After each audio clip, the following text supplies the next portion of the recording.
Hello dear student, online classes में आपका स्वागत है। पिछली वीडियो में हमने टॉपिक शुरू किया था रिपोर्टेड स्पीच, और रिपोर्टेड स्पीच में हमने सिंपल सेंटेंस में डायरेक्ट स्पीच से इनडायरेक्ट स्पीच बनाना सीख लिया था। उसके एक दो एग्जांपल करेंगे, उसके बाद में हम पढ़ेंगे इंटरोगेटिव सेंटेंस में डायरेक्ट स्पीच से indirect speech banana.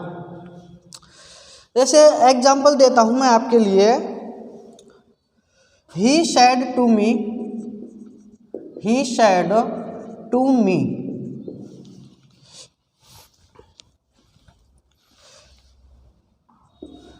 I am going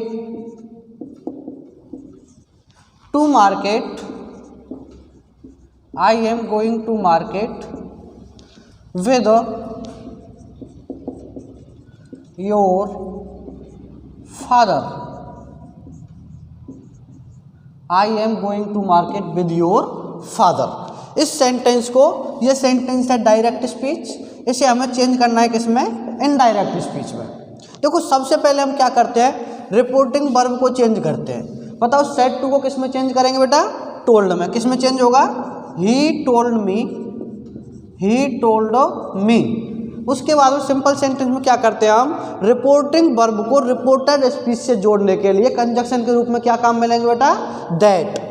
क्या काम में लेते हैं? दैट। रिपोर्टिंग वर्ब को रिपोर्टेड स्पीच से जोड़ने के लिए जो हम कंजक्शन लगाते हैं, कौन सा लगाएंगे? दैट लगाएंगे।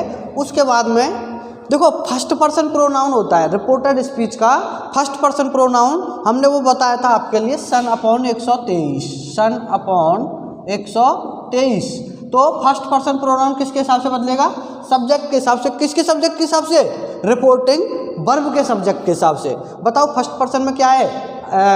आई है, ये आई फर्स्ट पर्सन प्रोनाउन है, सब्जेक्ट के हिसाब से बदलेगा। सब्जेक्ट क्या है यहाँ पर? ही। रिपोर्टिंग वर्ब का सब्जेक्ट ही तो है, तो इसके हिसाब से बदलेंगे इसे हम। तो देखो आई सब्जेक्टिव केस है, आई सब्जेक्टिव केस है। मैंने आपको टेबल बनवाई थी, देखो जैसे आई, मी, माई, ठीक है। ही का क्या होगा? ही, हिम और हेज। मैंने एक लाइन लिखाई थी कि जो प्रोनाउन है, प्रोनाउन अपने अपने स्तंभ में ही बदलते हैं, प्रोनाउन अपने अपने स्तंभ में ही बदलते हैं। तो इसका मतलब क्या हुआ? जैसे ये आई है तो आई वाला स्तंभ ये होगा, आई वाला स्तंभ ये होगा, इसके नीचे जितने भी होंगे वो सब एक ही स्तंभ के होंगे। तो यहाँ पर आई है, आई के स्थान पर हमें सब्जेक्टिव केस में ही का ही लिखना है। तो ही खुद ही क्या है? सब्जेक्ट है। तो क्या बन जाएगा? दैट ही। हाँ, उसके बाद में is are am, is are am plus verb की first form plus I N, यानी प्रेजेंट कंटिन्यूअस टेंस को किस में बदलते हैं? पास्ट कंटिन्यूअस टेंस में। और पास्ट कंटिन्यूअस टेंस में क्या होता है? Was were. तो ही के लिए क्या लगेगा? वाज। गोइंग है, going, he was going to market, he was going to market with, he was going to market with your, second person pronoun. Your क्या है? सेकंड पर्सन प्रोनाउन है। और पॉजिटिव केस है यू का, you, you और your, you, you और your. देखो your है, सेकंड पर्सन किसके हिसाब से बदलेगा? ऑब्जेक्ट के हिसाब से। ऑब्जेक्ट में क्या है? मी। योर वाली लाइन में देखो क्या आएगा? With your father. मी क्या है? ऑब्जेक्ट है। मी वाली लाइन में माई है कि नहीं? माई। और योर, योर के ऊपर देखना है हमें, क्या आएगा? योर वाले स्तंभ में क्या आएगा? मी के लिए माई आएगा। योर वाले स्तंभ में मी के लिए क्या आएगा? माई आएगा। क्या लिखेंगे? With my father, with my father. बन गया। इनवर्टेड कोमा को हटा देते हैं। एक और एग्जांपल लेते हैं हम। देखो Rahul said to, Rahul said to me, क्या कहा राहुल ने मुझसे? देखो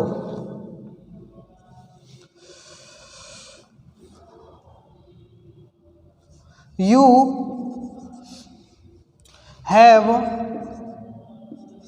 not, you have not visited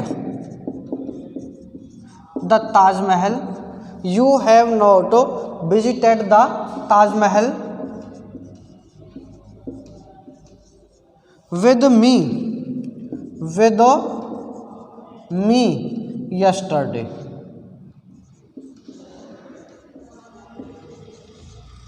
change करो इसे बेटा, you have not visited the Taj Mahal with me yesterday कैसे बनेगा? देखो सेड टू किस में चेंज हो जाएगा? सेड टू टोल्ड में, टोल्ड मी। कंजक्शन क्या लगाएंगे? दैट।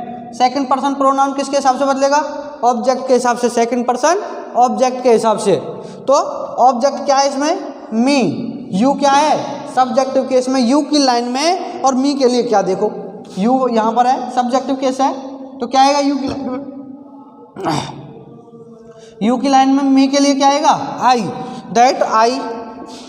देखो हैज हैव प्लस वर्ब की थर्ड फॉर्म किस में चेंज करते हैं? प्रेजेंट परफेक्ट को किस में चेंज करेंगे?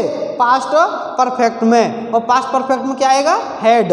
That I had not visited, I had not visited the Taj Mahal, I had not visited the Taj Mahal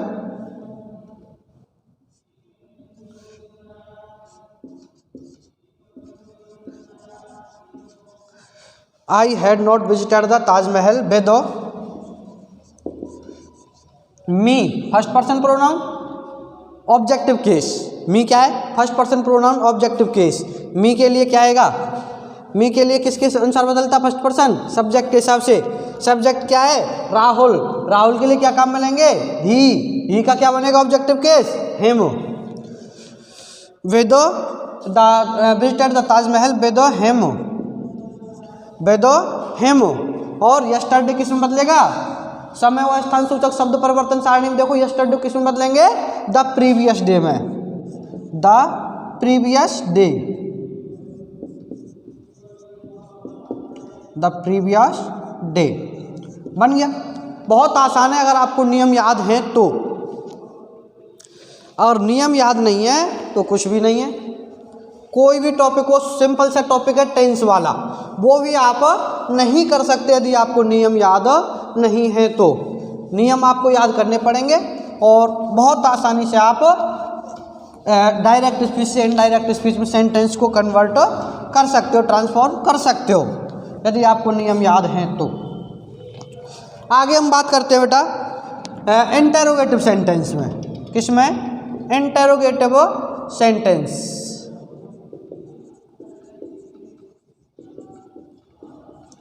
प्रश्नवाचक वाक्यों में डायरेक्ट स्पीच से इनडायरेक्ट स्पीच बनाते कैसे? देखो आपको पता होना चाहिए कि जो इंटेरोगेटिव सेंटेंस होते हैं दो टाइप के होते हैं। पहला कौन सा? जिनका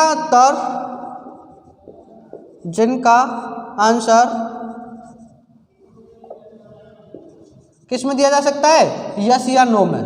जिनका आंसर यस या नो में दिया जा सकता है।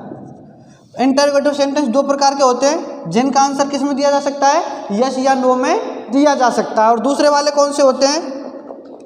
WH वर्ड वाले। WH वर्ड वाले इंटेरोगेटिव सेंटेंस।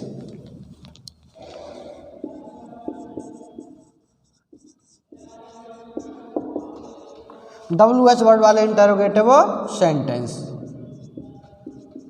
ये तो होते हैं कौन से? जिनका आंसर यस या नो में दिया जा सकता है वो तो होते हैं हेल्पिंग वर्ब से शुरू। किससे शुरू होंगे? हेल्पिंग वर्ब से। इंटेरोगेटिव सेंटेंस दो प्रकार के होते हैं। कौन कौन से होते हैं? पहला तो हेल्पिंग वर्ब से शुरू होने वाले, दूसरा WH वर्ड से शुरू होने वाले। जो सेंटेंस हेल्पिंग वर्ब से शुरू होते हैं उनका आंसर यस या नो में दिया जा सकता है। यानी कि जिन प्रश्नों का आंसर यस या नो में दिया जा सके उन प्रश्नों को किससे निर्मित किया जाता है? उनकी शुरुआत हेल्पिंग वर्ब से होती है। और जिन प्रश्नों का आंसर यस या नो में नहीं दिया जा सकता, या फिर अन्य कोई शब्द या शब्द समूह जिसका आंसर होता है, उन प्रश्नों की शुरुआत किससे की जाती है? WH वर्ड से शुरू की जाती है। WH वर्ड से शुरू की जाती है। आगे हम पढ़ेंगे बेटा यस या नो में हेल्पिंग वर्ब से शुरू होने वाले जो प्रश्नवाचक वाक्य होते हैं उनको डायरेक्ट स्पीच से इनडायरेक्ट स्पीच में कैसे बदला जाता है। सामान्य नियम है इनके, वैसे ज़्यादा परिवर्तन नहीं है। जो सिंपल सेंटेंस के नियम है वही इसके नियम है। पहला नियम होता है बेटा इंटरोगेटिव सेंटेंस में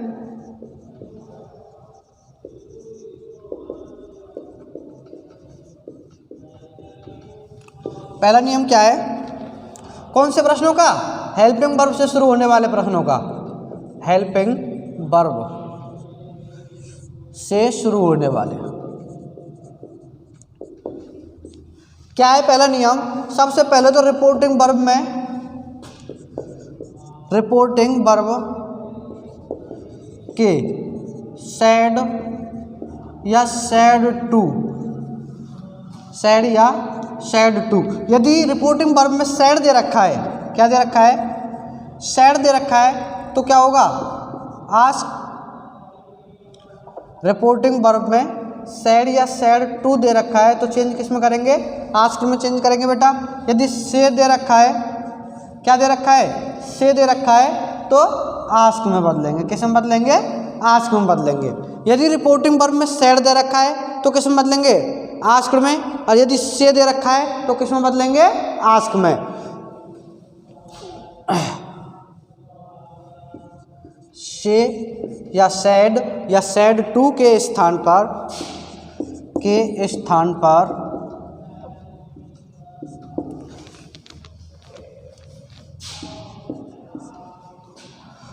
आस्क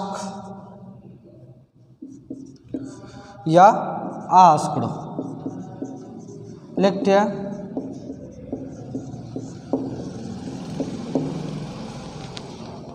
इस वीडियो को हम यहीं पर समाप्त करते हैं, आगे अध्ययन करेंगे हम अगली वीडियो में। Thank you.